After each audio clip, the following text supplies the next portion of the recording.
the business of open writing assignments, the business of development. Hey, we've just picked up 20 pieces of IP and a short story and a comic book, and an exec has an idea, and we need a writer. All of that 11 years later has gone. Like, it's gone. There is no, right now, it's what is your story? What is your screenplay? How do we package it? And how do we just feed it into the machine? This episode is brought to you by Bulletproof Script Coverage, where screenwriters go to get their scripts read by top Hollywood professionals. Learn more at covermyscreenplay.com. I'd like to welcome to the show Arash Amel. How you doing? I'm doing good. Thank you for having me. Thank you so much for coming on the show, my friend. I appreciate it. You have a very interesting journey through Hollywood, so I wanted to kind of start at the beginning. Start at the beginning. So you were a small child when you were born, and so my first question, my friend, is why in God's green earth did you want to get into this insanity that is the film industry? I don't know. No, I'm joking. You know, it's a really funny journey that I only started to make sense of it over the last few months. So I had, after the pandemic, my parents, who live in England, came over, and they came over for, we hadn't seen each other for like 2 years. They were here for like 3 months or so, and we just had a baby, and it's congrats. Thank you so much. You're exhausted. I could see. I have two of my own, sir. I could feel. It's a young man's game, sir. That's all I got to tell you. It is a young man's game. Yes, and it's number three. Oh, God bless. Oh, you're an old hat at this. Then you're an old hat. It's all good. I had two boys. We now have a girl, and very blessed. And she just turned 1, and my parents were here. And my mom said to me, we were always meant to move here. And I said, what do you mean? And she said, well, in 1983, so you said we're going back. Let's go back. Sure. So I'm Iranian. I was born in Wales while my dad was studying in the 70s over there. And then we went back to Iran. Revolution happened. War happened. My dad worked for Iranian television, and he was a documentary filmmaker. And I kind of remember going to but we'd go to like the desert, and like you'd be filming stuff, and it'll be, and I was like maybe 4 or 5. It kind of ingrained.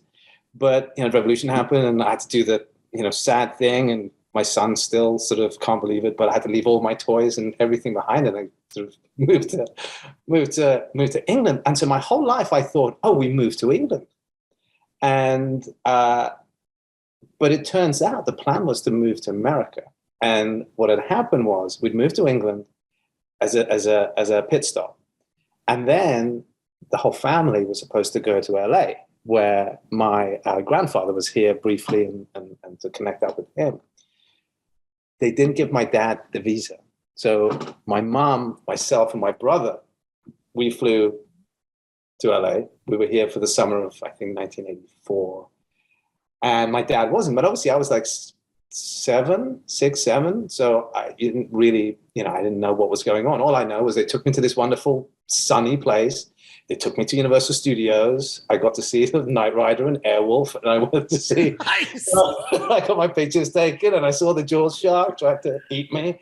And then we went to Disneyland, and it just kind of went, oh my God, what is this amazing place? And I would get I remember sitting in my granddad's house here and reading TV Guide and watching whatever was on TV at the time. The Manimal. I don't think Manimal had. Oh my God, Manimal. One of the most bizarre and wonderfully bizarre shows ever created. Can you imagine if Manimal got greenlit today? Even on Netflix. Can I start?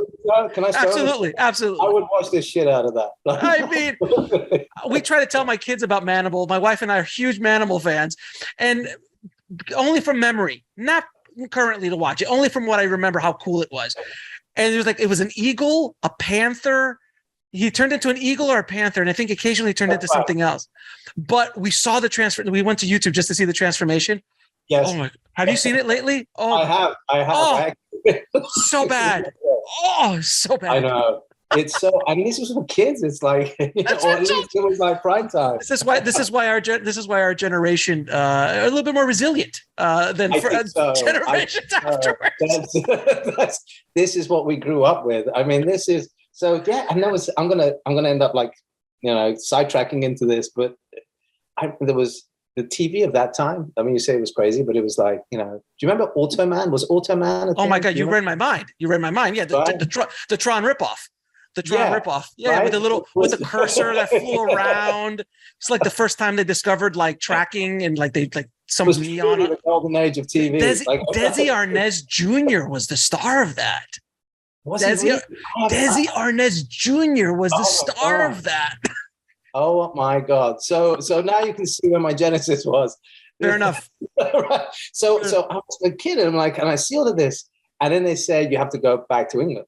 Right? Oh no, you're in. Oh God! Right. So we go back, and I'm like thinking, oh, England must be my home. Right? This is where we'd always meant to be. So for all of my life, I grew up. So I went back, and I was like, I'm obsessed. So I started watching TV. I started watching movies. I became obsessed with cinema. I had a Commodore 64. Any games that I would get would be something to do with movies. And I would play. There was this game called Ace that I would play. And it was because I'd seen Top Gun and I could be Top Gun. And so that sort of seeded. And so when I became sort of 13, 14, I kind of started to cognitively understand what I was, what my passion was.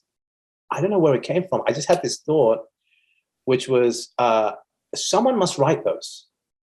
Right. Someone must this is right. It's a job. Yeah, and it was. This is going to be so unusual. It was sneakers, Ford and Robinson sneakers that I saw. For some reason, that just had an impact. Oh my God, Sneakers was amazing. It was one of the with a cast with Robert Redford and oh my God, I love Sneakers. Incredibly Sneakers. Sophisticated, very in terms of its characterization, in terms of how all the little too many secrets and like all of the stuff that was together. Oh, yeah. So it was that, and and still keeping up with TV. And at that point, it was it was MacGyver, and that. So I was like, I'm gonna do this. So I go down to Foyle's bookshop in London. No internet back then, obviously. We're of the same generation. So there was this is like you have to. It's back of magazines and bookshops. And I got two books. I got Sid Field's Screenwriter's Workbook and Sid Field's Screenplay, and very classical 30, 60, 30 plot point at 20 to pinch point, plot midpoint, all of that stuff. So, and I just at 14 years old, I started writing, and I just would watch movies, and I would buy Premiere magazine and Empire magazine, and I would read all the interviews, and I would cut out the little posters that they would do, and I'd make these mosaics on my wall, and my mum would come into my room and go like, "What do you do? What is this? This is this is insanity." I'll take it one step further, sir. I actually started working at a video store when I was 14. Oh, so I'm right there with you. I was trying to get them to. I'm going to let you finish, but I was trying to get them to give me a job. They wouldn't, because I was 14, and for some reason they just didn't feel it was right. And so, but they would let me go through all their posters. Oh yeah, I still have some posters. I still have some posters from the video store. Tell me your story. No, I started working at 14 in Florida. They didn't care about these things, so I just got snuck in and got paid under the table. And I was managing by 15 the video store, and I was there. I was managing because I was. I lived the brand hustle. I've been hustling since I was a child, so it was just one of those things. So I was managing the store. It was a mom and pop store. And I fell in love with movies. I would consume, and it's hard for everybody listening to understand, but I literally consumed everything that came out every week, which it's impossible because it was 4 movies, 5 movies, 6. That was it. That was all that got released in a week. So I would watch everything. So from 88 to 93, my trivia is solid. I can go toe to toe with Tarantino in those 5-year period. Other than that, I'll probably lose. But those 5-year periods is real. I just remember the boxes. I remember. So that's how I fell in love with movies, and it's something about that time that people they don't understand. That's right. I think it's so interesting what you say. You just touched on something about the sort of the access to movies. There was a time, I mean, in that era, I actually think that was a real,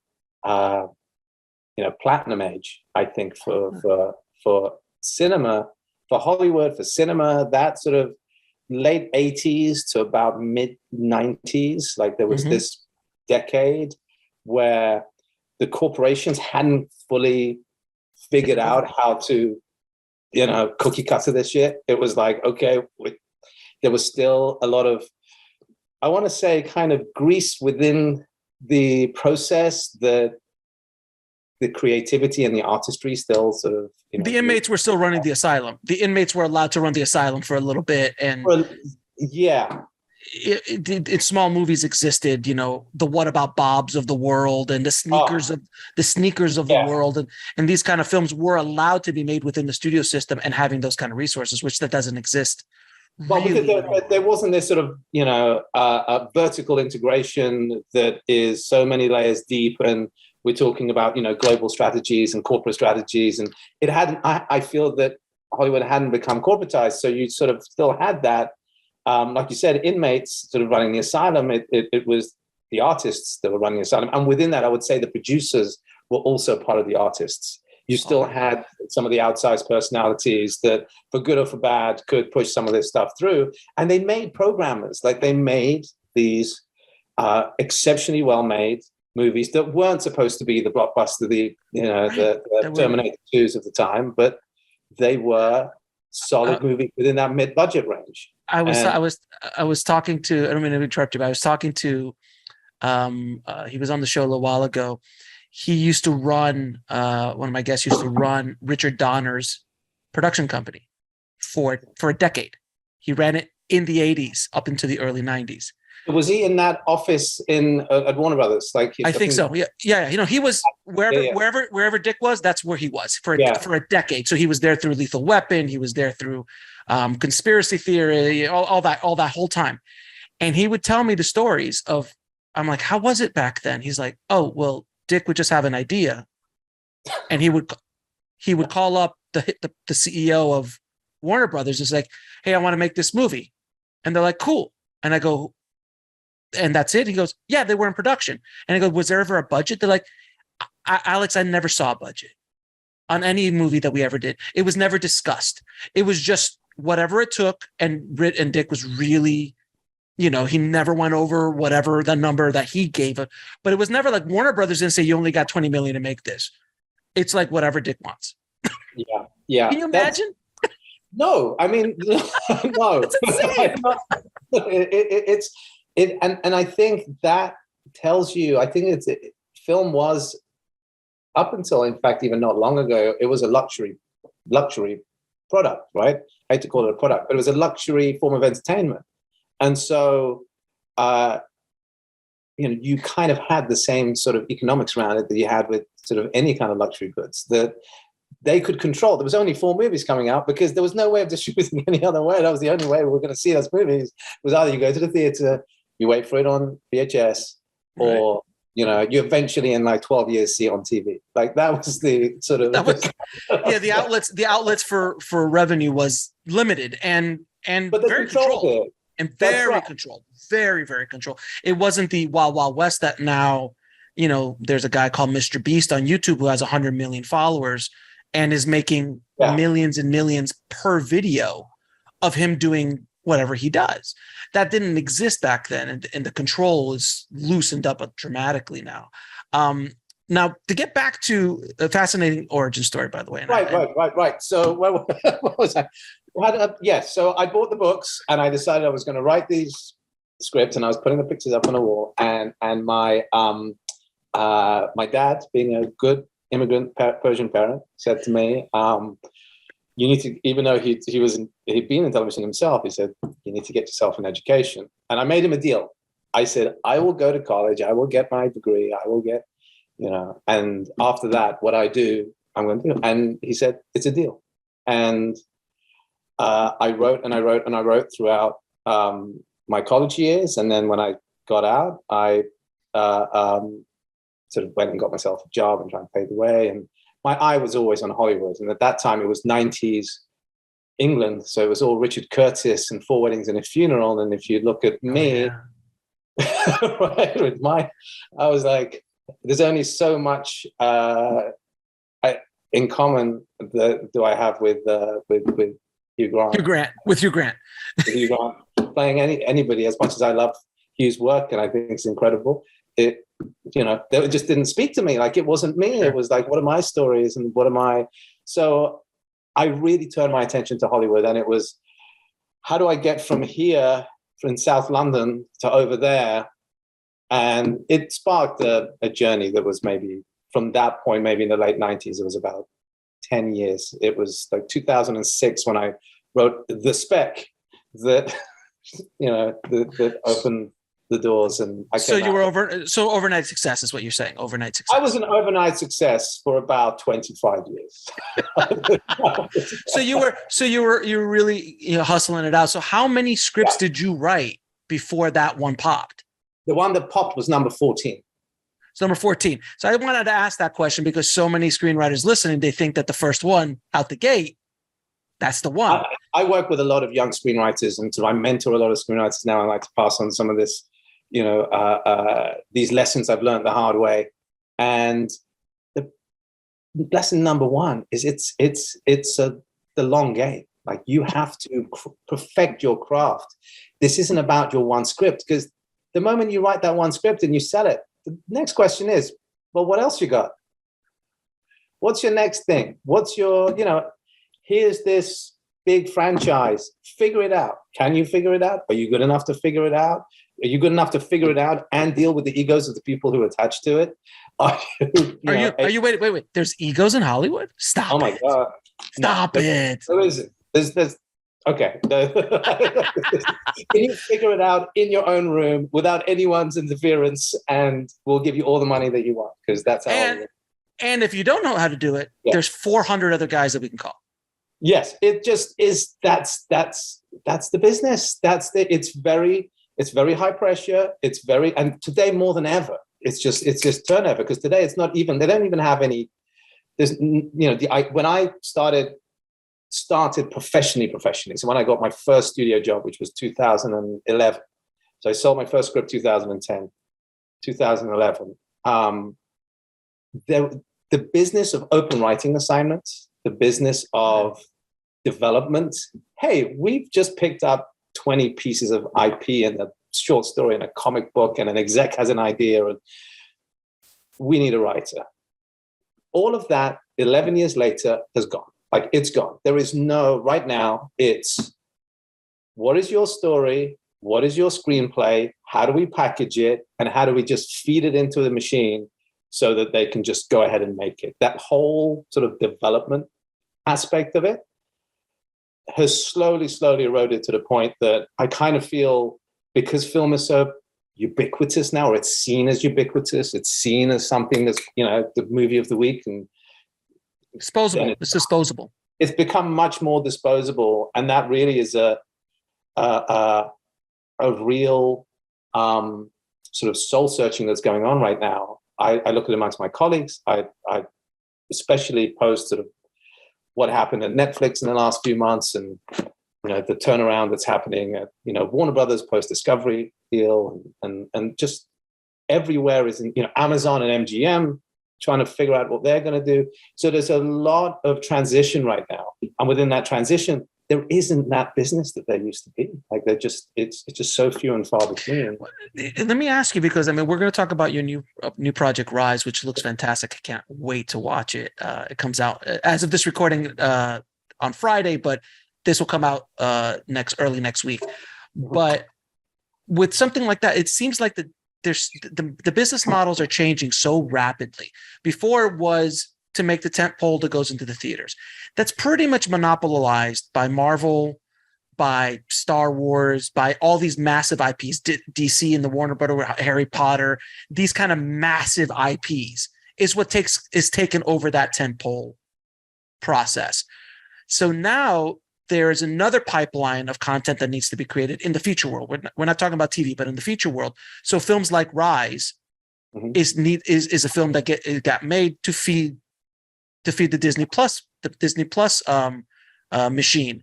And then, I mean, when I remember during the pandemic, they're like releasing Pixar movies straight to streaming, and you're like, and I was like, the whole world's upside down. And then Warner Brothers last year did the entire year of just Matrix got released to streaming. Like what upside down? We're in the upside down. We are in the upside down. And I think the pandemic had a lot to do with it, but I don't think it did anything new. I think it just accelerated what was already going to happen, because some of these services put on 3 years worth of subscribers in 1 year.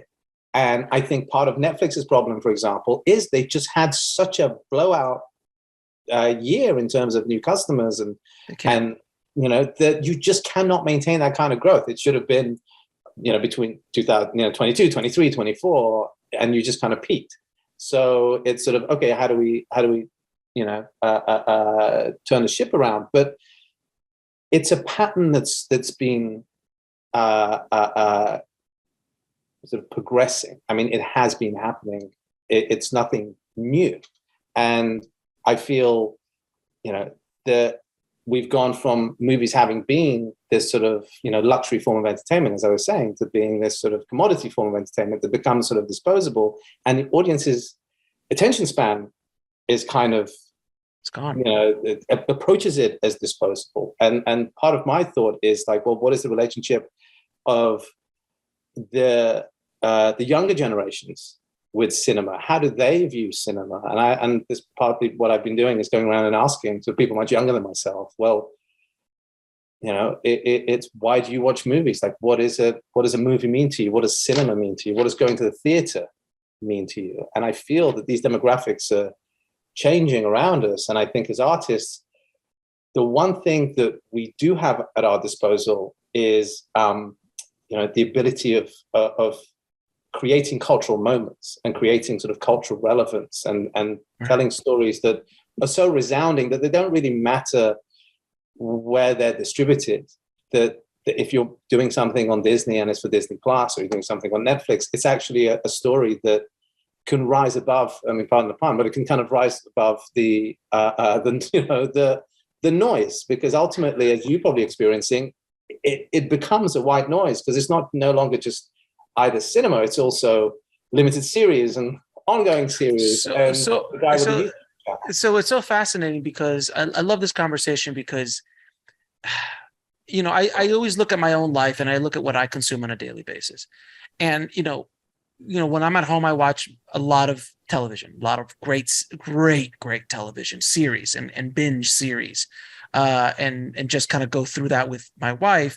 And then the occasional movie will come up. And I'm like, oh, we're in the mood for this kind of movie or that kind of movie. But the event scenario where like I have to see that, and this is the funny thing, it's usually attached to a filmmaker not of this generation. It's usually a filmmaker from 10, 15, 20 years ago or older. Scorsese, Del Toro, Nolan, Fincher, Cameron, Spielberg, these kind of legends who are walking around us. But they came up at a time when they were the artists given the tools by the studios, the resources. So you're basically giving Picasso any brush they want, any canvas they want, as big or as small, to tell these massive stories. Those filmmakers, I can count them on one or two hands that are allowed to do that anymore. Nolans. But that's because of their experience, and that's because of, I kind of, question. So you made a point about the blockbusters. What happened to the blockbusters? What happened to the original Jaws? movies? Jaws, yeah. Jaws, Die Hard, right? What happened? All that. That were, and here's the thing, like, this is my own sort of pet theory and just what I've observed, that there is an unknown to making those kinds of movies. That there is, you don't know if they didn't know if Jaws was going to work or not. They had to take a risk, right? Die Hard.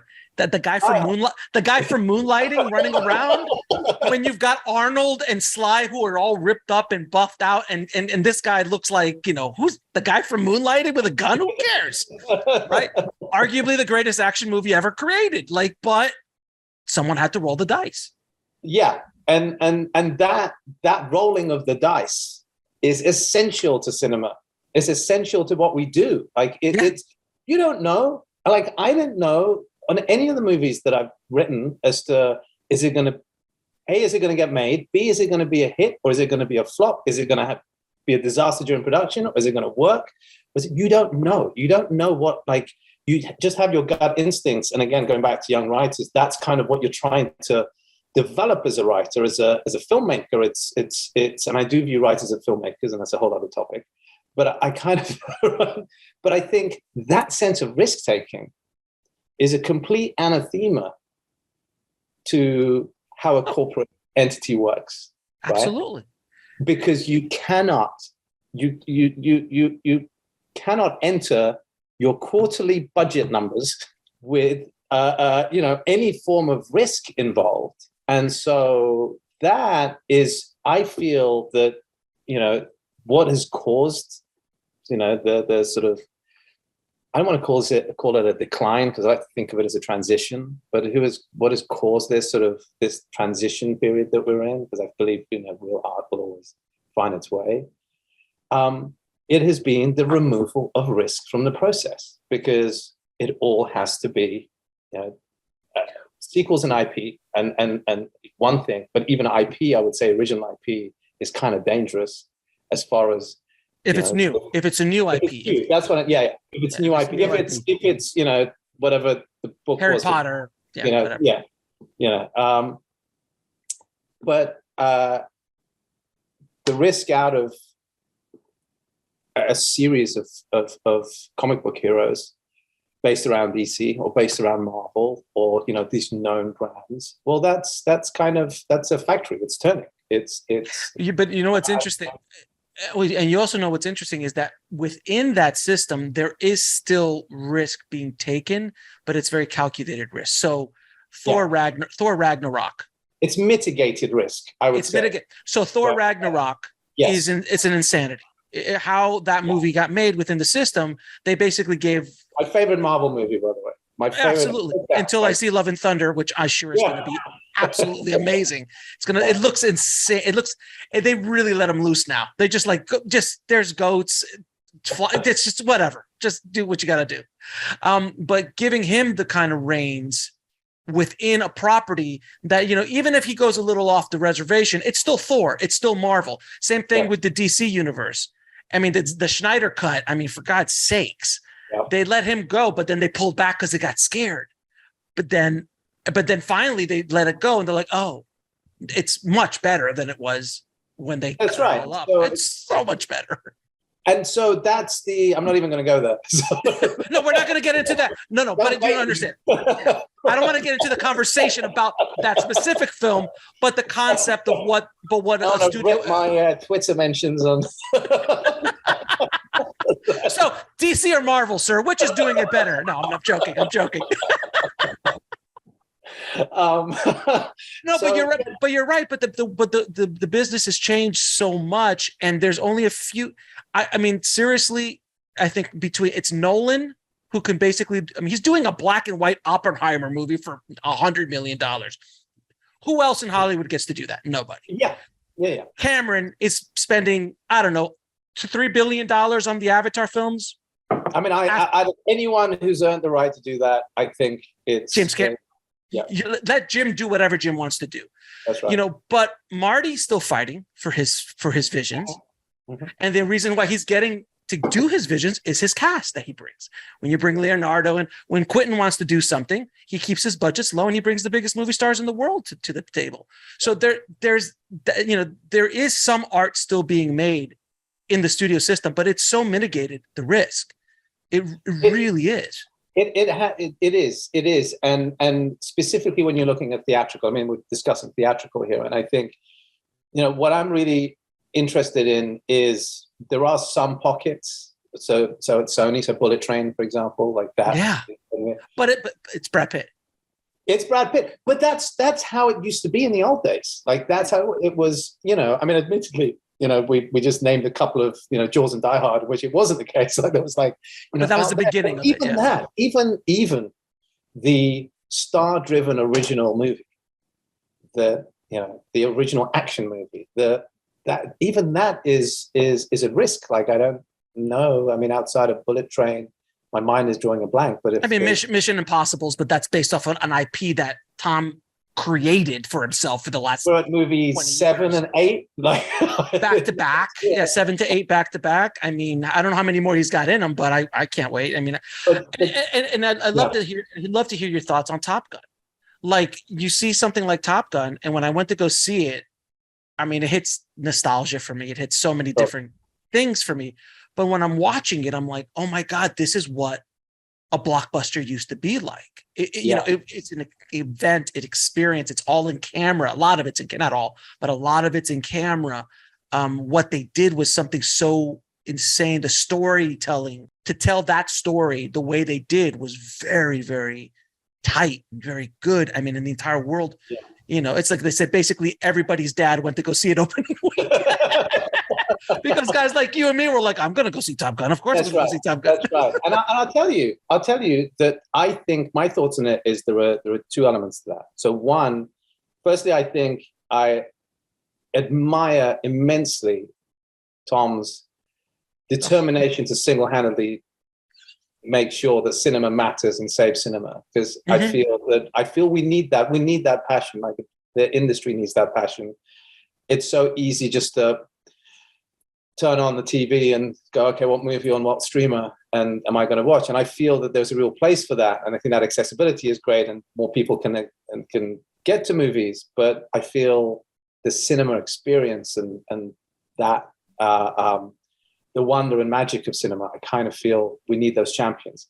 So secondly, I've been working with the folks at Bruckheimer a lot. So over the last few years, and I have one project with them that is casting right now, and being in that process, it's one of the few places where I feel like I'm still in old Hollywood. Like, I'm still in that, Jerry and also Chad Oman, who runs Jerry's company, and really there is such attention to detail in the story, in the characterizations. And I mean, I felt like when I started, this was, I signed on, it's called the Ministry of Ungentlemanly Warfare. And when I signed on, it's a book, and it was like about the same time as I started Rise. And I felt like a kid in a candy store, because I could talk about Crimson Tide and Con Air and Enemy of the State and Days of Thunder and Top Gun. And really go, and they would tell me all the different little bits of like, well, how did that bit come about, and how did you do this, and what was that, and what was the thinking behind that line, and what did this writer do and what did that writer do? So it's been such an education of the Hollywood that I grew up admiring, and there is a reason why these movies work, when and the way that they work, and it is an attention to the cinematic detail, to making sure that the story and the characters play as big as possible, that have emotional resonance. Most of my work and sort of the rewriting and the rewriting on the Bruckheimer projects are around, ironically, not the action. It's all around the character. It's all around, well, what does this mean? And you're going down to and that is an attention to detail that old style producing that you don't really have anymore. Because I know we're talking about the directors. I actually think there's a producing problem. Like, I feel so on Rise, we had an incredible producer, Bernie Goldman, who produced 300, is one of the most detail-orientated producers that I've worked with, who really kind of brings the writer in and really works and develops and manages the process. And I feel these producers who have that pedigree, who have that history, who understand that producing isn't just attaching yourself to a project and showing up to a few meetings and, coming. Wait for the red carpet. Helping cast a little bit. It's a real creative talent. And it's like the Robert Evans of old Hollywood. Correct. Yes. Like there is and that sort of creative input is what bridges, I believe, the creativity that goes onto the page and obviously onto the screen, and that business side of it, where you can have interference. Now, I've worked with executives who have been incredible. I've worked with executives who have not been so great, but it always needs somebody there to manage it and make sure that vision, that cohesive vision, ends up on the screen, and the emotion ends up on the screen, and the cinema ends up on the screen. And I feel that there are producers right now who are incredible, working, and but that's something that's eroded with the loss of the old producer, the lot deals, the producer deals, the bungalows. The bungalows. I used to visit those bungalows. I used to visit when I was like 10, 11 years ago. You would go, who am I meeting today? Oh, you're meeting so-and-so at that bungalow at Universal, and then you got to go to Burbank, you got to go to Warner's, and you got to go to, I remember going to Joel Silver's offices, and it's all, that used to be, and those guys were really, really important to the process. And I feel, to your question about Top Gun 2, I feel incredible direction, incredible, but it's on the page, and that comes from the producer. Like that comes from the writers working with the producer, and the producer really managing it. And again, having been on the inside, it's no surprise, because I was, seeing those guys as they were making it, and it was like, well, if there's any attention to detail like it is here, and it's the pushing me as a writer the way that I would want to be pushed. It's not like, oh, make it different. It's like, well, this moment in this scene when he says this thing, how can we make? What does it really mean? And can we heighten that? How do we push that? And how do we land it? So it's those little tiny decisions. I think that in many ways, a lot of the old school Pixar and the Pixar, teams back in the day, their detail to story and character. I mean, the first 4 minutes of Up is still probably one of the greatest. Yeah, I still cry. It's still one of the greatest montages of a life ever put to film. I mean, it's just a master artwork. It's just a masterwork. But that was the kind of old school detail to story, to beating up every line. Mm-hmm. And as writers, we sit down and we'll go through the scenes, and sometimes we'll get tired. We're like, okay, the scene's good enough. We just got to move on. You do it all the time. It just you can't be on, like, if you're writing something over 12 weeks, you can't, the time it takes contractually to hand a draft in. There are moments when I'm cheating. Like I want to get from A to B to C, and then you hand in the script and they go, well, that bit doesn't quite work. I'm like, okay, I'll rewrite it. Yeah. No, but I'm like, you won't know. I go, look, that's, I agree. Like that's the bit. I don't even think that works, but I had to hand it in to make the other bits sort of connect. And so I have to. I always used to do it when I was editing. I used to always do this little trick, and this is an old editor trick where, because clients or producers or someone would walk in and they would be, a lot of times they have to especially when doing client work, like for commercials, they have to justify why they're in the room. So you would throw them a herring. You would throw them a little, like, an obvious mistake. Yeah. So obvious that it's something that they could stick their teeth in. Oh, that shot, you need to cut 5 frames from that. Or, oh, that's reverse. You made a mistake there. Oh, I'm so sorry. And that way they don't mess with anything else. So I know a lot of screenwriters who do similar things like that too. They'll throw little things in there and let them read it and go, oh, this scene here. I'm like, yeah, I know.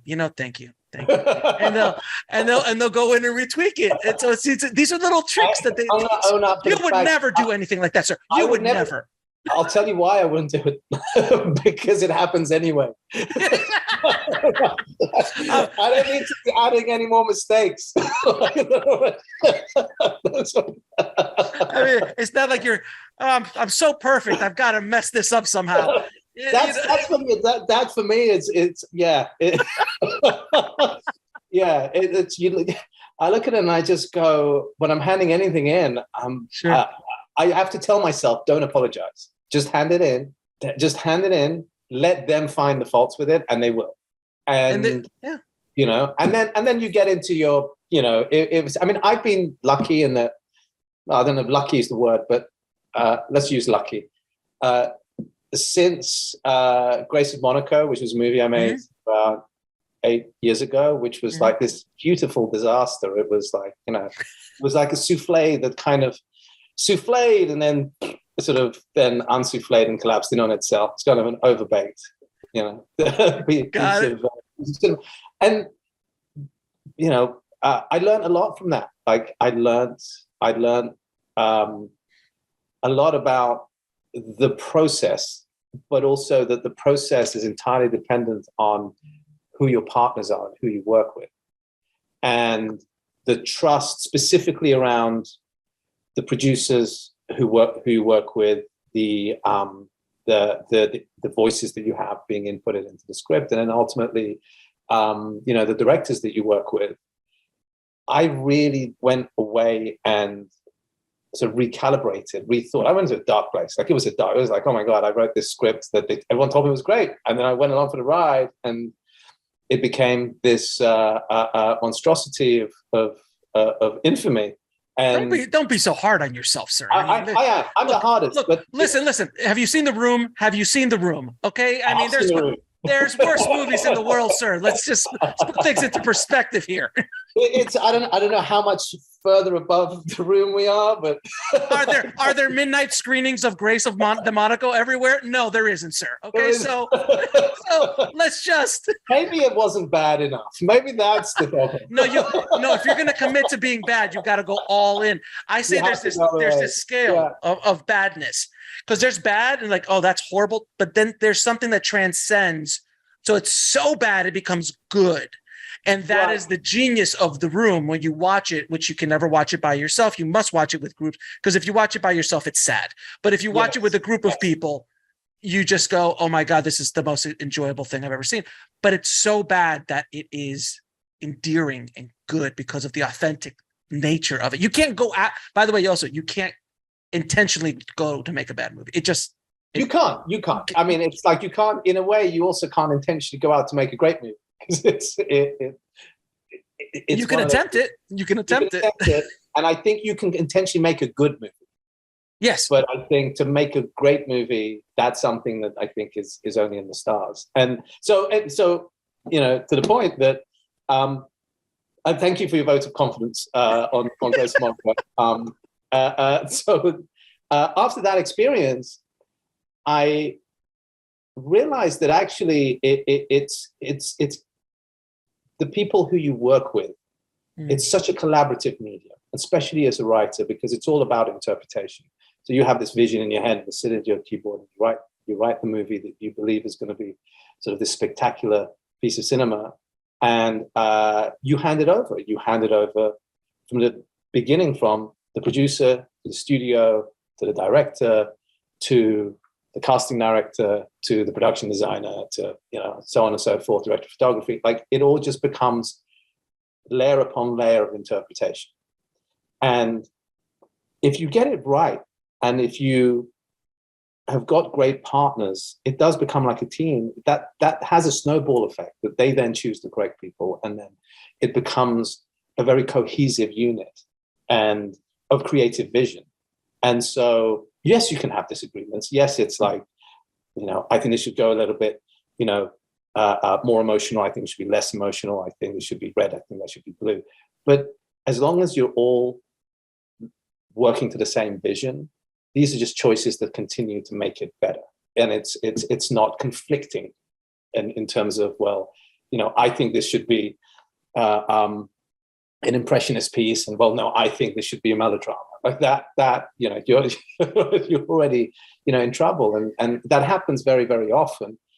But it doesn't happen if you are careful in who your partners are. And that's basically, for me, been one of the guiding principles since Grace. And so far it's 2-3 movies, couple of movies that I've written, one that I produced. Like it's been it's really held up in terms of process. I'll tell you, it is a miracle that any movie gets made and any good movie gets made. It's an absolute miracle because as a writer, you put it on the page, and I've read scripts that were amazing, but when they're executed, too much stuff happens. All those things you just laid out, if things aren't hitting the mark all the way through, there's so many places that this can go askew. A production designer made decisions that screwed everything up. The DP makes decisions that screw things up. The director does. The actors make choices. There's all of the producers, the studios, the edit. There's so many places where it can go bad that it's a miracle that we ever get a good product. Honestly, it truly is. That's why that's the strongest personalities, the people who lead, the directors and the producers who are strong in their vision and unwavering almost, is when you get these kind of, you look at a Nolan project or a Scorsese project or a Spielberg project. These are people who have such focus on their vision that they are the ones that are bringing it in, and and they've chosen their collaborators appropriately to bring it into their vision. But man, it's such a, and as a Danny Boyle the other day, I think, when was it? He said he called it psychotic, because you have to have this sort of psychotic sense of vision and drive, and I, as a director, I believe you do. Like I think as a writer, I feel you can't be psychotic, because I think as a writer, well then you become you're Joe Esterhaus. It's a whole other business as a psychotic writer. Now, as a writer, I think you really need to be the glue that holds everything together from a story and creative standpoint. And this is one of the things that I've been kind of promoting in terms of the vision of the writer as a partner and collaborator to the process, not like old Hollywood, and I think that's one of the real benefits of the change that we're seeing, is that because movies are getting made quicker than ever before, and they need to succeed almost on a one-to-one. Gone are the days of we develop 10, we make one, we make 10, one is a hit. Now it has to be one-to-one. Theatrical, it has to be one-to-one, or people lose their jobs. And also on streaming, we've seen with Netflix, it has to be, that quality bar needs to be hit. Now, one of the issues that has historically been a problem is that the writer has always been seen as the typist, the person who gets the idea and types something up and then hands it over to the people that make the movie. Whereas I feel that is actually part of the reason why movies can often fail, is that there isn't somebody that's sitting as the custodian of the story vision, of the character vision, and this isn't about ego. It's not about putting yourself at the center of the story, because ultimately I believe the director has to be, it's directorial vision. But the ability for anyone in the production, starting from the director, through the producer, to the studio, to the production designer, to props, to be able to always turn back to the writer at some point in those moments of doubt, in those moments where we need to cut a day, we need to, compress these scenes. We don't know, that sofa that's really, important to the story. Like, we don't know, where it should be positioned or how it should be because of the action that's happening. The ability to go back to somebody who, from the beginning, from idea stage all the way to picture lock, is consistent, is there, is part of the process, doesn't need to be on set that all the time, doesn't need to be, maybe I'll spend like a week or two on set on any movie that I make. And always there as I try to time it with scenes that are, it's a lot of dialogue scenes where, and I just, for example, on Rise, they shot all the basketball within the first 4 weeks. I was like, have at it.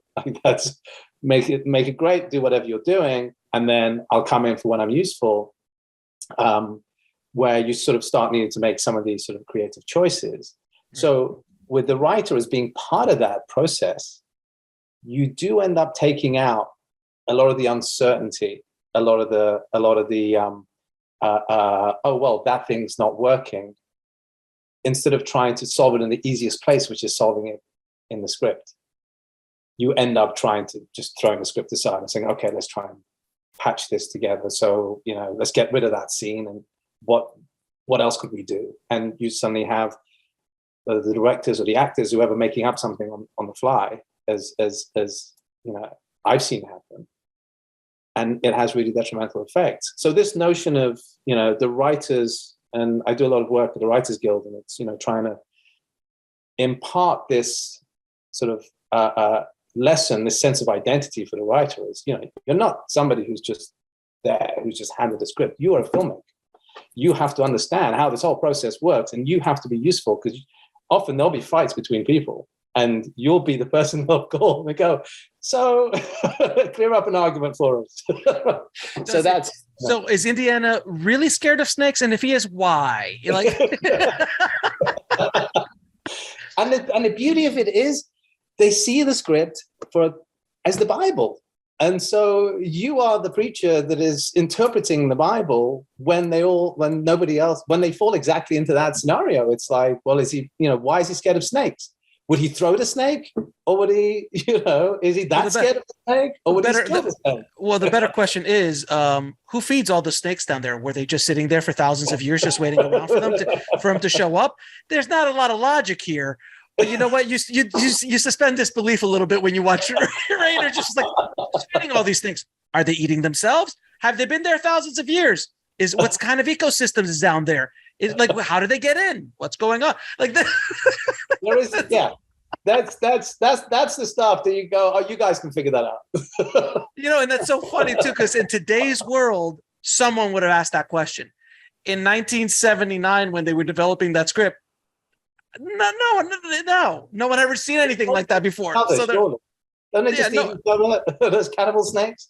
This it doesn't matter. It didn't even cross anybody's mind at that point. But today they'd be like, this doesn't make any sense. Why are the snakes there? What's going on?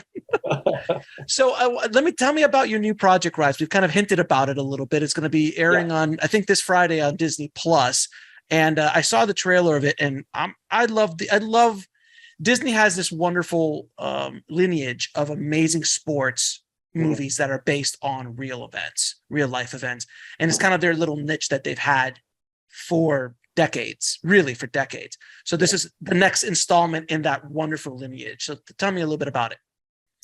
So Rise is a story of family and faith and basketball. I mean, it's really, we decided to approach this movie, which is based on the life of Giannis Antetokounmpo and his family,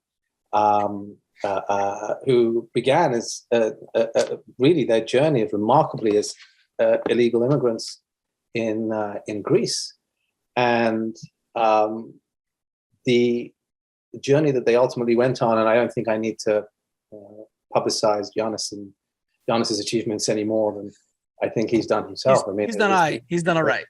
Yeah, I mean, it's the most incredible, growth of a sportsman. And what's been really interesting was when I started the project in 2018, the first meeting on it was January 2019.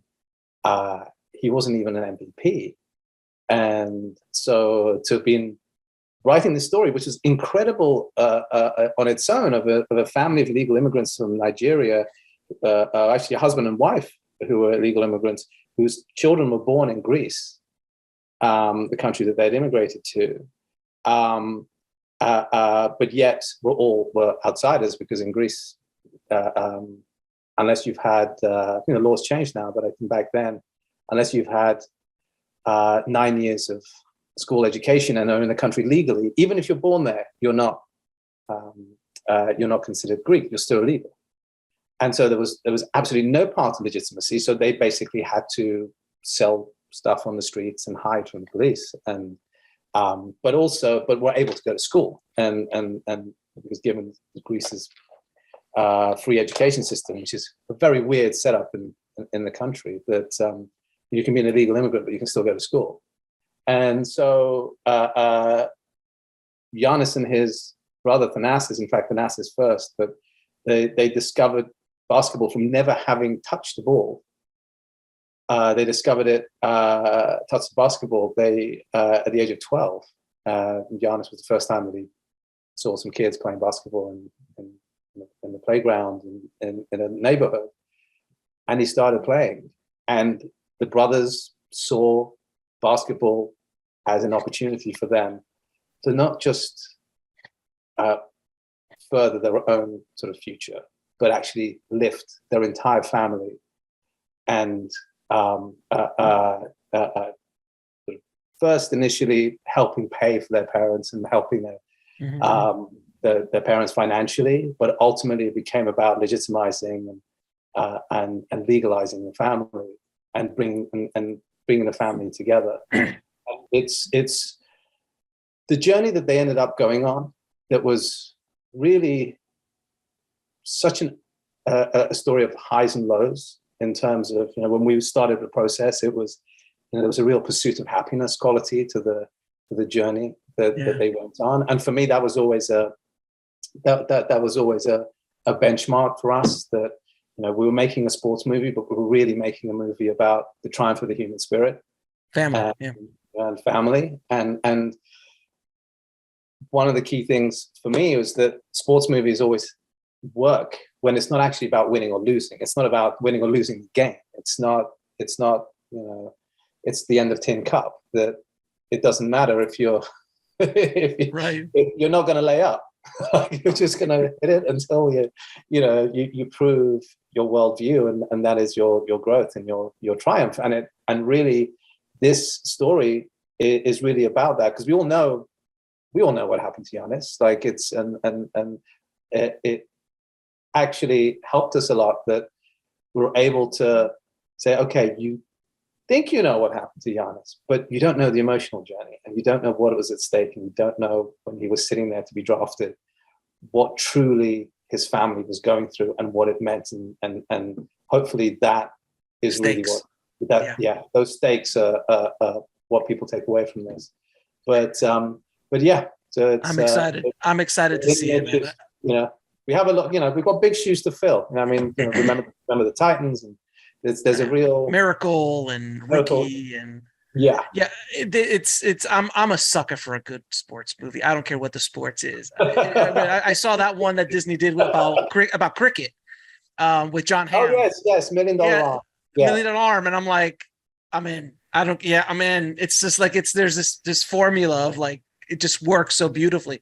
So I'm a sucker for a good sports movie. So when I saw this, I was like, oh yeah, I can't wait to watch this. So congrats on getting this out into the world, and we need something. So we need a little levity, a little something. A little hope in the world. I feel people need hope and inspiration and a good release. I've been in some screenings, and bring some tissues, people.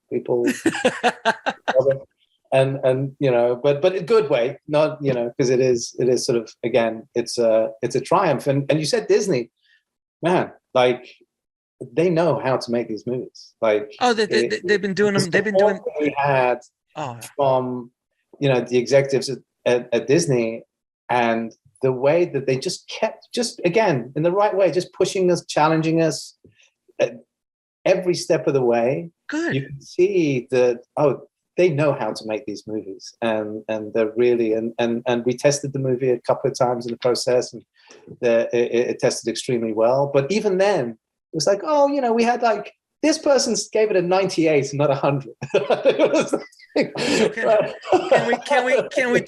Can we tweak that scene a little bit here? Can we shave off a few seconds here? But you want that. You want if in the development process of any project of art, especially in Hollywood, you want to take it to the absolute limit of the best it absolutely can be, within reason and within a time period that makes sense. So we're not there 10 years later on the edit. Being an editor for many, many years, at a certain point, you got to go, guys, it's done. That's right. To give you an idea of the timeline, I had the first meeting was in January 2019. It was myself, Bernie, and our producer, our executive, Chaz Salembier at Disney. And I walked out with 5 bullet points this is what the movie needs to be. It's about family and faith. It's the end of the draft. It needs, number of things that have to be in the script. Things have to be in the script. And then I did about 9 months of research, and we had the family open the doors, and Giannis, and talk to the agents and all that stuff, and coaches. And then I wrote a treatment over Christmas 2020. Disney immediately went, go to script. Handed the script March 2020, April 2020. Then Akin came on, our director. And then we were off to the races. So in terms of turnaround, and we were right in the middle of the pandemic as well. It was, when I say that the speed has really changed. Mm-hmm. We went from January 2019 to the to June 2022 release. I mean, that's a pace that I think in the old days it was unheard of. And what was really wonderful was on the eve of principal photography, I pulled out those 5 bullet points, and I was like, "Hey guys, look, it actually fits. We did it." So it's when it works, it works. When the process works, it's a joy. Now I'm going to ask you a few questions. I ask all of my guests. Is there something that you wish? If there was one thing that you wish someone would have told you at the beginning of your career, what would that be? I wish it was the advice that I eventually got about 10 years ago from my attorney, who is an extremely experienced man. He represents all the greats, Chris McQuarrie and David Koepp and so on. And he leaned into me one day at dinner right at the beginning when I just signed. And he said, "Look, no matter what you do in this business, just make sure you stick around. Because tastes change, culture changes, cinema changes, technology changes. But if you just stay around, stick around, make sure you're not a flash in the pan, make sure you're here for the long haul, you'll find that you'll see success." And that is really, I think, the lesson. It's just stick around. That's a great piece of advice. Now, what is the lesson that took you the longest to learn, whether in the film industry or in life? Patience. Mine too, my friend. That's my answer as well. Because as you know, the second you had the idea to become a screenwriter, Hollywood just showed up with money and said, as much as you want and whenever you want, what would you like to write? The next Indiana Jones, the next, what do you want? What do you want? Yes, that's right. Patience in throughout the whole process, because it's all slow. I mean, it's so slow. And you also get, it's things that you set your heart on, and that's the worst. And they fall apart, and they fall apart in any process. I've had films fall apart, during soft prep, where the studio got bought. We're pulling the plug. We're pulling the plug. We're just pulling the plug, and it's just like you said. It's it's a miracle that any movie gets made, and it's a joy to have one be made. But it also takes a huge amount of time, and there's so many uncertainties, and the things that you wrote that you didn't think maybe were that good suddenly get made and people love them as movies, or things that you thought is the best thing I've ever written, it just dies like as a script. It's brutal. This it's not for the faint at heart, this business, that's for sure. It is. Yeah. I remember watching on Actor Studio, I saw Dave Chappelle on the Actor Studio, and he said, nobody you speak to up here is a weak person. Nobody. If you've made it in this business, you are not a weak person. And I thought that was very, very true, because if you've made it to a certain level, if you're just hanging around for 15 years, making a living in one way, shape, or form in this business, you are not. You're not a weak person. You're not a weak person. And last question. Yes. 3 of your favorite films of all time. Easy, in no particular order: The Godfather, Back to the Future, and Lawrence of Arabia. I mean, can we just say that Back to the Future is one of the most perfect films ever made? It is. I watch it every couple of months, and that's not an exaggeration. It's just, I'm obsessed with it. it's one of those things that I don't know how that movie became what it became. Like it's just perfection. And they started shooting it with the wrong actor, and then went back. Can you imagine? 2 weeks they started the script with a fridge. Oh no, the whole evolution of the whole show, of the whole script is fascinating. But to shoot, was it 2 weeks with another lead actor, and then they all go, yeah, we didn't make the right choice. It's nothing to get, just not the right fit, and had to start from scratch with a new actor. Can you imagine? First place. Right, with the guy who they wanted in the first place, but he was on a hit show and all this kind of good stuff. But I think it helped that you had Steven Spielberg sitting behind you going, go ahead. Yeah. In 1985, Steven Spielberg. Yeah, I mean, at that time, he had the keys to Universal at that point. I mean, to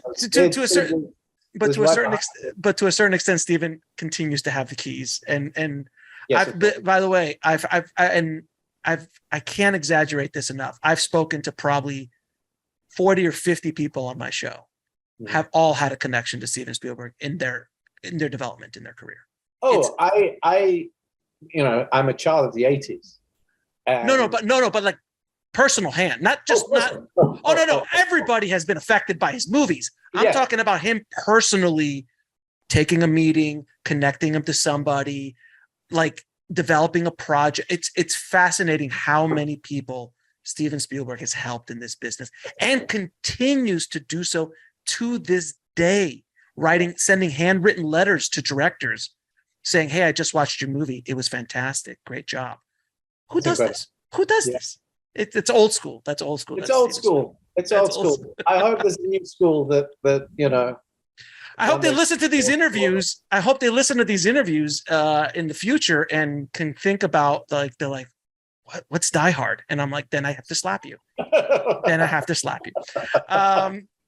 you know it's coming. You know the generation that it's. No, look, and I'll leave you with this. I was once color grading a music video for one of the biggest music video directors. He was like 25, but he was one of the biggest music video directors in the world, working with all Jay-Z and all the big guys, right? And I go, hey, do you want this video? Do you want this shot to be kind of like Blade Runner-esque? And he's like, what's Blade Runner? Oh my God. And I'm like, you're a music video director and you've never studied Ridley Scott? Are you out of your... I almost got out of the chair and walked away. I'm like, I was so disgusted. I'm like, you have to watch. I mean, are you kidding me? So there is that. Absolutely. I know you got to wrap, but I wanted to just say one thing to your point about directors. Like, yes. I actually feel, I think there's some exceptional directors coming through right now. Yes, there is. Absolutely. I do think that when you look at all the directors that you mentioned of a certain generation, so Jim Cameron, Ridley Scott, Stephen, Spielberg, Cameron started off making props. Why not? Right, and drawing posters, and and working his way through that whole Corman studio, and you had Ridley was an art director for British TV, and then 10,000 commercials before he shot his first feature. His first feature, in his early 40s, right? Stephen, yes, prodigy, right? But at the same time, the education he got doing TV and Sugarland Express, and then all of that. Duel, right now. Duel, yeah. There is a sort of apprenticeship, I feel, that those old school directors kind of all somehow went through the industry. Like there was no, oh, you made 4 music videos, great, here's $150 million. Come and do, there's a craftsmanship. You even look at Fincher. You look at the journey that he's been on. You look at the work that he's done in music videos. You look at there is a pedigree and a journey, and I kind of feel that as much in writing as it's true in writing, I think it's also true in directing. I think we just need to be a little bit more patient. Like I just feel that craft has to develop. Craft, you just can't show up and just be this all-seeing. It takes time, man. Artist. time. Hitchcock took time. Kubrick took time. Yeah. All of them, it takes time to be good at anything in this life, but let alone the crafts. And I'll leave you with one story because you said Cameron and Corman. Do you know how Cameron got hired to do Piranha 2, The Spawning? No. He was working on, I think it was called Battlestar something or other. He was working as a prop guy, and he had a slab of meat, and there were some maggots that were in it, and he was doing close-ups. He was shooting the close-ups. He was doing a second unit. He was shooting, and then Corman walked by, and he would say, he'd turn on the camera, and then the maggots would perform for him. And then he would cut the camera, and the maggots would not. And he's like, how the hell is this kid directing maggots? So what he did is he connected the slab of meat to some electricity, and he would just turn on and he would shock the meat, and then they would do this, and then but he didn't know that. So he didn't know that. And Corman's like, if he could direct maggots, he could direct one of my movies. Let's give him Piranha 2. That is an incredible story. Oh my God. Listen, I'll tell you, from my doing all these interviews all these years, I get the best stories I get are when I stop the record button. Best stories. I wish I could do all the off-air comments and questions and stories I get are, oh God, I could be here for hours. But Arash, man, thank you so much for coming on the show, man. It has been an absolute pleasure talking to you. Continued success, and thank you for helping younger screenwriters and filmmakers coming up, and hopefully they'll listen to this conversation and be inspired to take their time just a little bit more. Just a little bit. A little patience goes a long, long way. I appreciate you, my friend. Thank you. Likewise.